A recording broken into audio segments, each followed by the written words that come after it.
Matapos nga maaksidente ni Zoe, agad itong sinugod sa Apex Hospital. At dito nga 50-50 ang lagay ni Zoe dahil standby for intubation ito dahil sa lakas ng impact sa kanyang ulo at posibleng magka-amnesia pa itong si Zoe. Agad naman in-inform ang pamilya ni Zoe sa kanyang sitwasyon ngayon pero di nasagot ni Moira ang tawag kaya si Doc RG ang tinawagan ng hospital staff. At dito sobrang alala si RG sa kanyang piking anak. Baka nga matuluyan ito bago pa man malaman ang sekreto ng mag-ina.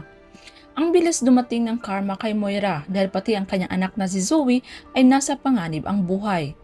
Sa kabilang banda matapos nga tumalon sina Justine at Annalyn at palutang-lutang nga sila sa dagat at nahihirapan itong si Justine kay Annalyn dahil hindi ito marunong lumangoy.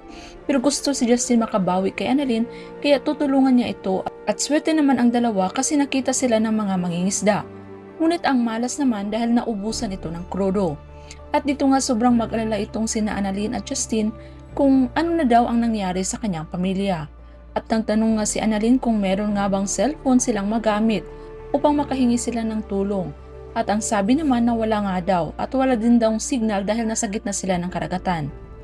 At dito nga dumating si Carlos sa yate sakay ang jet ski na nirentahan niya.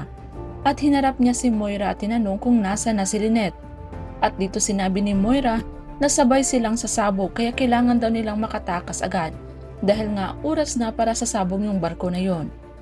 Habang si Giselle ay nag-offer sa mga tauhan ni Moira ng kahit ilang milyon, tanggalin lang yung bombang nakakabit sa kanya. Matapos matanggalan ng nakakabit na bomba si Giselle ay agad niyang puntahan si Lynette. At sa kasamaang palad, kusang nagsara ang pintuan at sobrang tensyon nila Lynette at Giselle dahil malapit na nga sumabog yung bomba na nandyan sa kanilang harapan. At dito naman agad rumisponde si Carlos at sinipa yung pintuan bago pa sumabog yung bomba at nakatalon sila sa dagat.